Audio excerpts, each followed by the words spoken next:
Anong sinabi mo? Hindi ka pumapatol sa mga tulad ko? Sir, tingnan niyo naman ako. Tingnan niyo yung itsura ko. Hindi tayo talo. Hindi talo, bakit? Ha? Bakit? Lalaki ka ba? Ha? Sir, tama na. Oh, Sir, ano ba? bakit ha? Ano ka ba dito? Boy? Ha? Tanggalin mo nga yung sombrero mo. Ano mo nakakasiwa eh. Ganda ka eh. Hoy! Ano yan? Anong meron dito? Wala. Nagkakatuwa na kami nitong boy mo. Sir, binabastos ako nito eh. Binabastos ka, eh bisita ko yan. Pagbigyan mo! Oy Brad, galingan mo, sa taas lang ako ah. Sir! Sir, ano ba? Ah! Pagbigyan mo lang ako. Ay! Malabang ka pa. Ha? Halika dito. Dito. Halika dito. Ha? Ganun mo naman. Tama na, sir! Ang Ano tama ba? na. Ang kulit mo ha. Sinabi na huwag ka na kulit mo.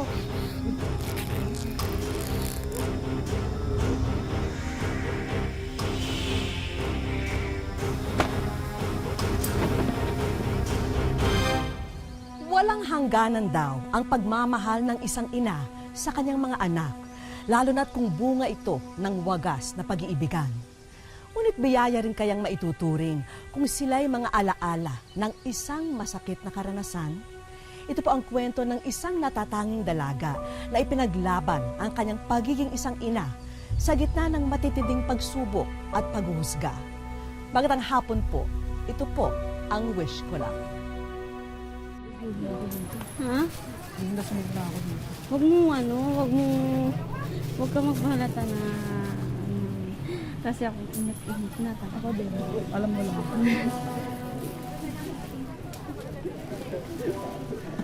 Anak niya ba yan? Di ba ito ba yan si Joey? Ba't sinismis ko na niya sa'yo? Rape daw yan sa pinapasukan niya. Kawawa naman.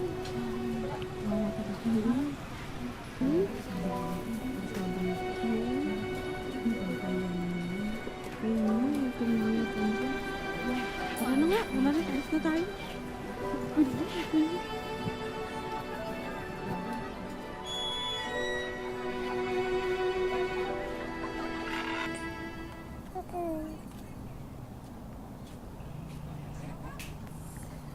Joey, alam ko hindi madali para sa'yo na ipaampon mo ang baby kasi dugot laman mo yan.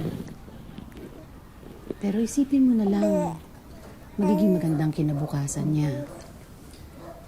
Tsaka, alam mo naman na wala talaga tayong matinong trabaho, di ba? Paano kung magkasakit na naman siya, humihingi lang tayo sa kuya mo. Saan tayo kukuha ng pantustos sa ospital, di ba?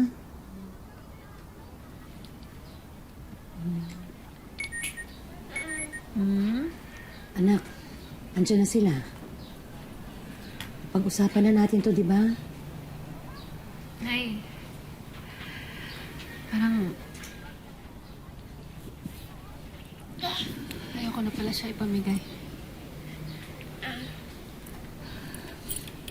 Akala ko kasi maalala ko yung mga nangyari sa akin kapag nakikita ko tong anak ko. Pero hindi pala.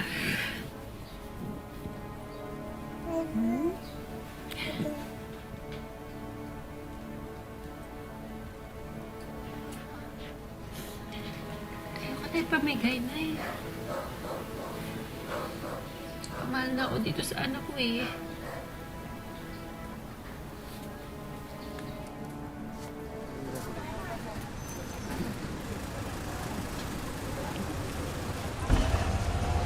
Pwede po magtanong? Pwede. Saan po yung kinama ng salve? Ito lang ho, sa may pulang gate po, sa kanan. Okay, salamat.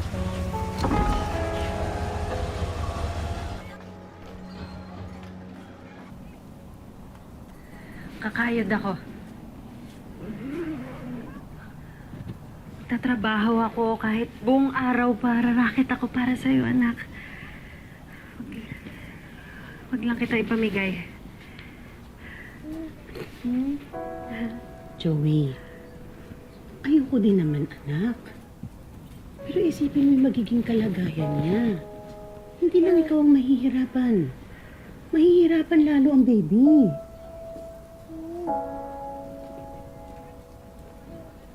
Ayoko. Sakit lang to ako. Kain ka lang, ha? Kain ka lang.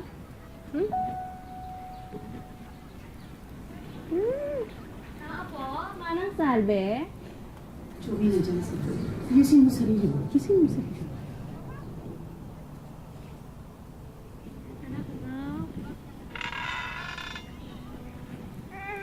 Sana maalala mo si Mama, ha?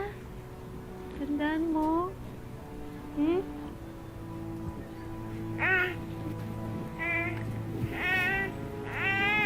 Anak, mahal na mahal ka ni Mama, ha?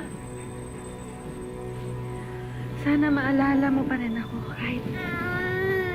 Alam ko hindi na tayo magkikita, ha, anak? Ha? Ha? Pasok po kayo. Joey. Anak, si Mr. and Mrs. Reyes. Sir, ito po yung tama po.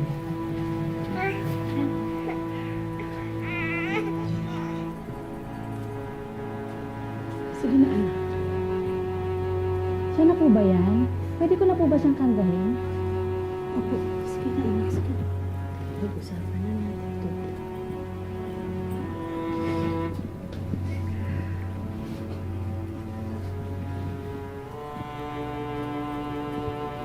Alagaan niyo po ito, ha? Mahal na mahal ko po ito, anak ko. Ha? Huwag mo kalimutan si Mama, ha? Ha? Mrs. Reyes, sige po, magtawagan na lang po tayo. Mauna na po ako. Sige na. Sige po, Manang Salve. Tatawagan na lang po namin kayo, ha? Saglit lang. Sige po. Saglit lang. Anak! Anak! Huwag mo kalimutan si Mama. Mahal na mahal ka si Mama. Tama na, anak. Tama na.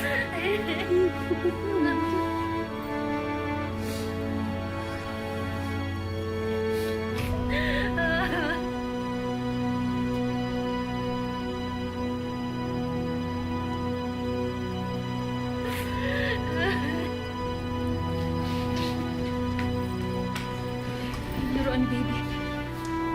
Joey, hayaan mo na. Sige na. Hindi, paborito niya to eh.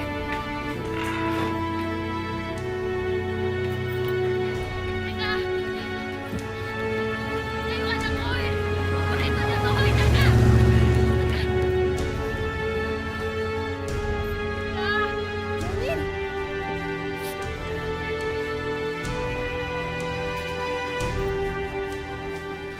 Masakit man, walang magagawa si Joey kundi tanggapin ang katotohanang hindi na sila magkikita pa ng kanyang pangalan.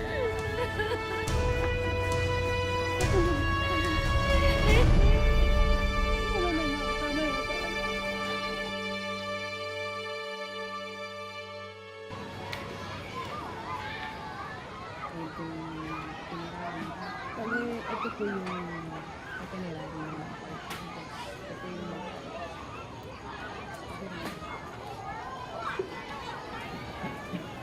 Hoy, Vince! Ano na? Tayo binayaran dito para magmukmuk ka, ah. Namimiss ko lang yung anak ko. Siguro mga ganun kalaki na yun. Akala ko ba matapang ka? Akala ko ba siga ka? Eh, Diyos ka rin, eh. Uy, ano ka ba? Nakita mo nang nalulungkot yung tao eh. Talagang ganyan ang mararamdaman niya, anak niya yun eh.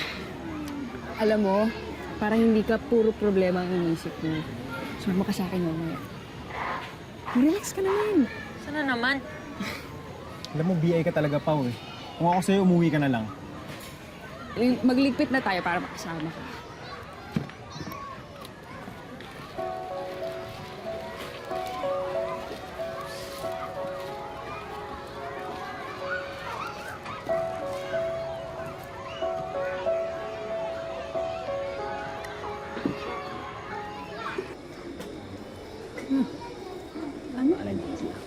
Umuwi na lang kaya ako.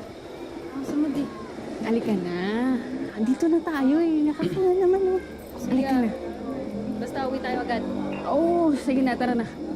Oy, gusta? Oy, Brad. Si Joey. Pinsan ko. Si Dan. Tarahin na tayo.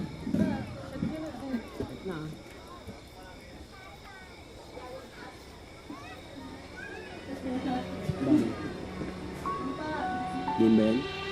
Oo, bahala sa'yo. Pero ano, trip mo ba?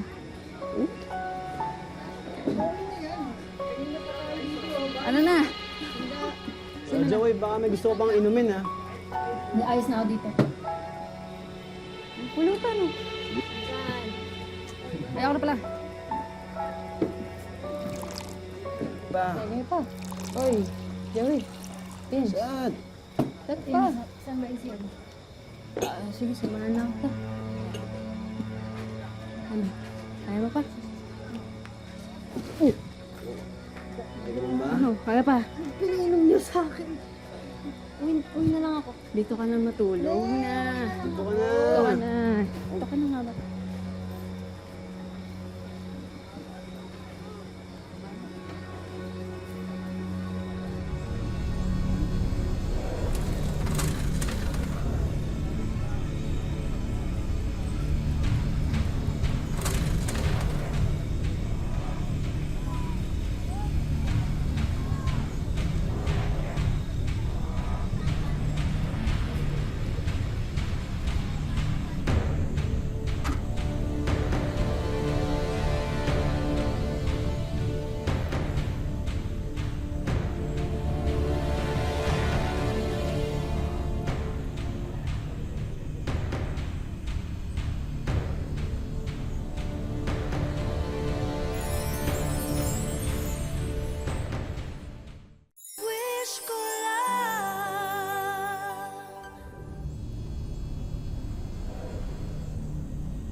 Ano ba? Ano ba, Pao? Naturingan kitang pinsan, tapos lolokohan niyo ako, gagaguhan niyo akong ganito, ha? Ha? Ano yan? Alam mo na ba kung sino ka makapagsalita? Eh, di ba sanay ka naman na, di ba? Hayop ka! Di ba? O, ito. Pera! Para tumigil ka rin kasi ang dami mo saksak! Ano, tumigil ka na? Bayaran ba ka? Ha? Ano ba? Ha? Walang yakan, demonyo ka!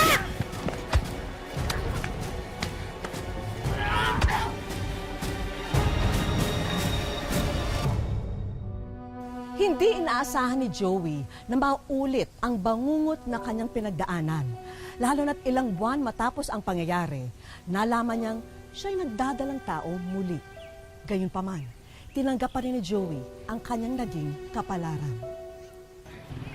Bunga man ng karahasan ang ikalawang anak niya, tinanggap at minahal niya pa rin ang sanggol ng buong buo at walang halong galit. Anak ko, may bago kang laruan. Gusto mo? Oh. Ay, kumusta ang baby? Huh? Oh, ganda naman ang anak ko. Ganda-ganda. Oy, Joey, kailan mo balak magpakatino, ah? Paano gagawin mo dito sa bata pag lumaki? Anong sasabihin mo sa kanya, yung mama niya mukhang lalaki, mukhang tatay? Nay naman, sigurado naman akong tatanggapin ako ng anak ko. Sisiguraduhin kong alam niyang mahal na mahal ko siya, di ba? Diba?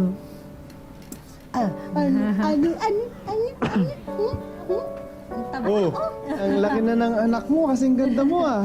Oo, yung bunga mo. O, anak, kay Lola ka muna, ha? Magtatrabaho muna si Mama. Nay. Mga ngalakal po muna kami. Mag-ingat kayo, ha? Oy, Mike, ikaw na bahala dyan sa dalaga ko, ha? Oh, dalaga? Bakit? Mayroong bang lalaking nanganganak? Ako! Ewan ko sa'yo. Ingatan mo yung dalaga ko. Sige po, ako na pong bahala sa kanya. Babay ka. Mama! Ang ganda-ganda ni Mama! Ay, sus. Ay, sige. Ay, pabuti. Sige. Ay.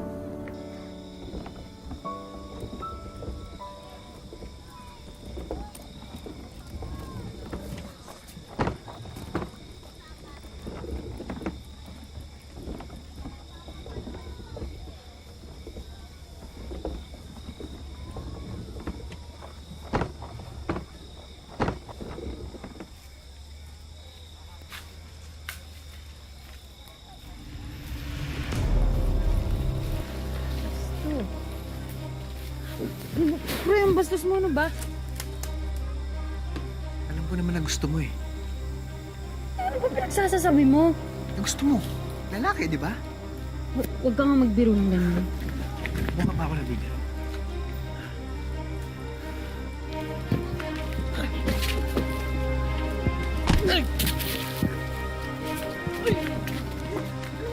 Bitawan mo ako! Huwag ka na lumaban. Wala naman makakaalam eh. Kat!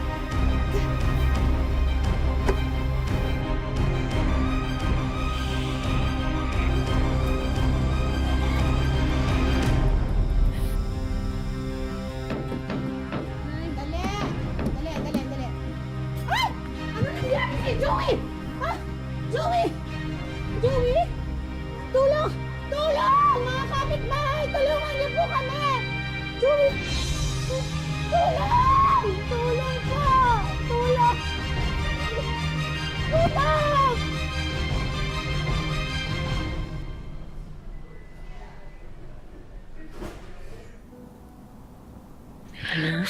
Kumusta ang pakiramdam mo? Di ko na alam kung sino pagkakatiwalaan ko.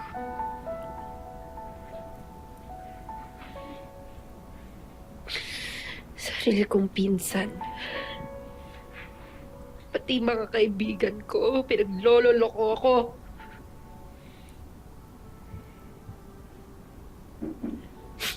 Hayop sila. Hayop sila.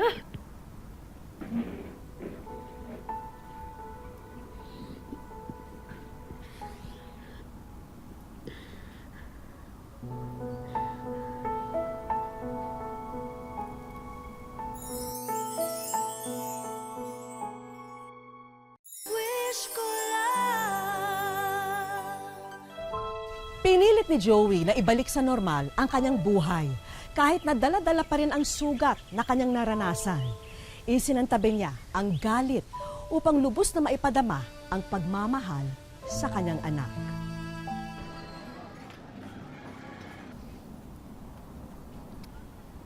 Sa ikatlong pagkakataon, muling nabuntis si Joey. Anak, sana wag mong isisi sa anak mo ang mga nangyari sa'yo, ha? Alam ko yan, Nay. Demonyo man ang mga tatay nila. Pero para sa akin, mga anghel tong mga anak ko. Wala silang kasalanan. Hindi ko man gusto maging nanay, pero wala akong magagawa. Binigay sila sa akin eh. At kahit hindi man nila ako tanggapin, tatanggapin ko pa rin sila at mamahalin sila.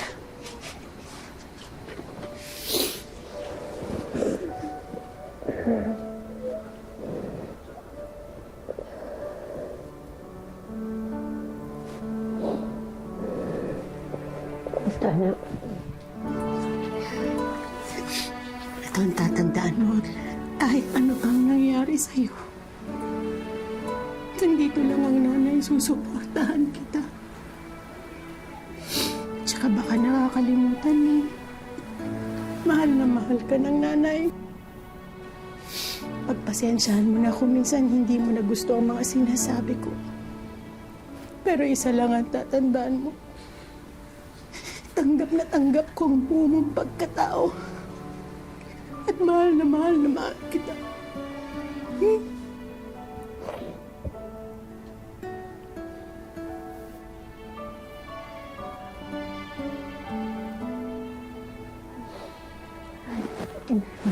Sige, tama na. Bawal matuyat ang baby. Matulog yan ng dire-diretso, ha? Magpahinga ka na din, ha?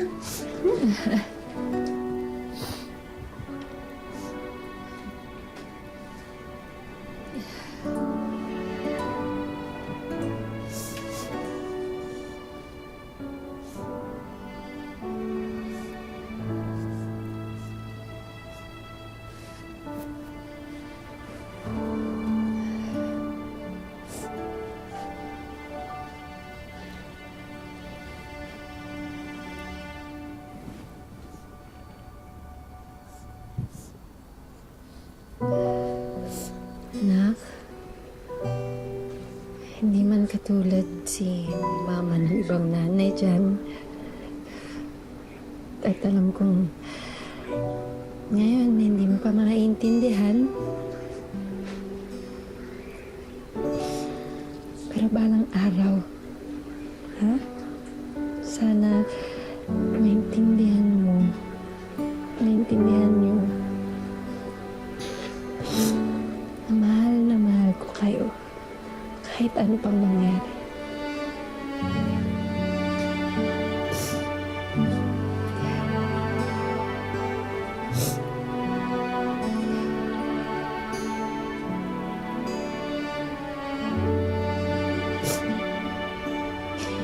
Kahit tawagin niyo pa akong papa o mama,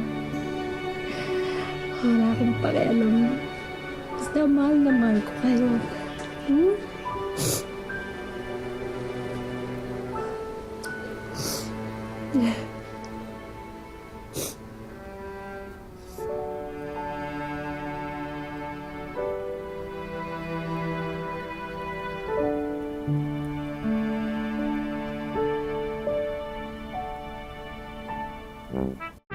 Ako si Joey at isa akong ina.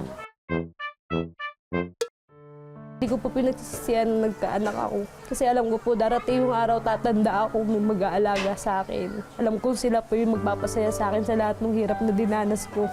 Alam ko na uuwi ako, may dadamay na sa akin. Hindi tulad dati, mag-isa lang ako. Wala akong matakbuhan. Sinadya naming baguhin ang pangalan at itago ang pagkakakilanlan ng mag-iina sa kwento.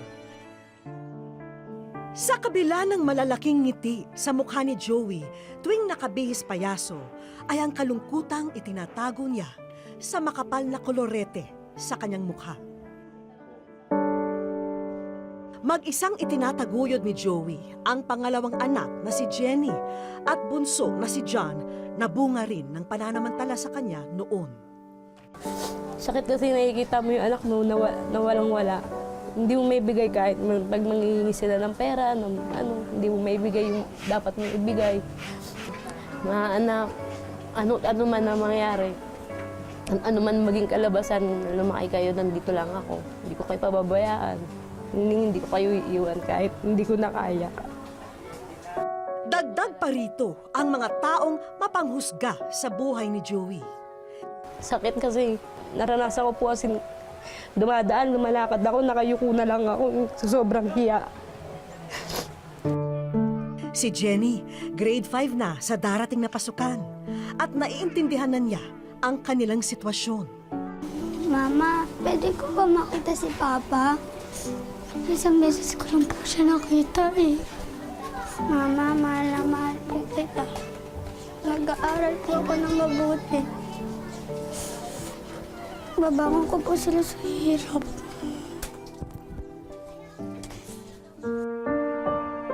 Pinatawad na raw ni Joey ang mga taong nanakit at nanloko sa kanya. Yung mga lalaki nanloko sa akin, yung mga tatay ng anak ko, sana huwag na nilang ulitin. Kasi ilan pa yung pwede nilang perwisyo kapag naulit pa po nila yung ginawa nila sa akin. Sana maisip nila, makonsensya sila. Dahil sa pagiging isang ina, mas nalaman ni Joey ang kahalagahan ng pagiging isang babae.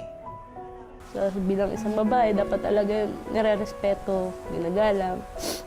Hindi basta-basta binabastos. Dapat talaga iniingatan mo yung sarili mo. Hindi siya basta-basta pagkakatiwala sa iba. Sa aming pagbabalik. Hello, Joey, at sa iyong mga chikiting. Si Vicky. Ikaw, Joey, ay nasa Wish Ko Lang. Wish ko lang. Walang ideya ang mag-iina na sila naman ang papasayahin sa araw na ito. Ang alam lamang ni Joey ay may racket siya dahil kailangan ng clown sa lugar kung saan namin sila dinala. Pinigilan na namin si Joey sa paghahanda ng gamit upang ipaalam sa kanya kung ano talaga ang pakay namin sa lugar na to. Hello, Joey! At sa iyong mga chikiting, kami ay humahanga sa iyong katatagan. Kaya naman ngayon, meron akong magandang balita na isabihin sa iyo. Ikaw, Joey, ay nasa Wish Ko Lang. Ang alam ko lang po talaga, sasama niyo lang po kami rito kasi may gagawin po kayong event. Hindi ko po in-expect. Masaya po. Para po sa anak ko. Tara at puntahan na natin ang mga naghihintay na regalo para sa inyo. Handa na sa pasukan ang mga bagets. Kompleto na sila ng school supplies. Sinamahan na rin namin ng mga damit at laruan yan. Nalaman din namin, Jenny, na matagal mo nang gustong magkaroon ng bike. Kaya, ayan, nasa harap mo na ang iyong wish. Salamat po. Tagal ko na po pangarap magkaroon ng sariling bike. Saka mga gamit ko sa school. Hindi na po sila mahirapan pagbili ng gamit. Hindi na po ako mangingi sa kanila. Pinaaabot naman ng ating kaibigan ang pangkabuhayan package para kay Joey. Salamat po kasi meron na po kaming magagamit na panghanap buhay sa bahay namin. Sinigurado na rin namin ang iyong regular na hanap buhay. Ang kumpanyang ito na ang bahala sa iyong papasukang trabaho. Sa paghahanap kasi ng trabaho, andiyan po yung minsan tinitignan yung yung gender mo. Minsan ayaw nila. Wala kasi talaga akong makuha ng trabaho kasi hindi nga po ako nakapagtapos eh. Kaya malaking tulong po ito para sa akin na makapagtrabaho ako. Maraming salamat sa lahat ng mga nanghusga, sa lahat ng mga pinag-usapan ako. Maraming salamat kasi sa kanila tumatag ako. Mas lalo ko pinanindigan yung sarili ko na kailangan kong tumayo kasi may mga anak ako. Kailangan kong lumaban. Hindi ako mabubuhay sa mga salita nila kahit na kahit napakasakit, tanggapin na lang kaysa naman patulan. Wala din naman pong mangyayari. Kaya sana lang may naitulong sa kanila yung mga ginagawa nila sa akin.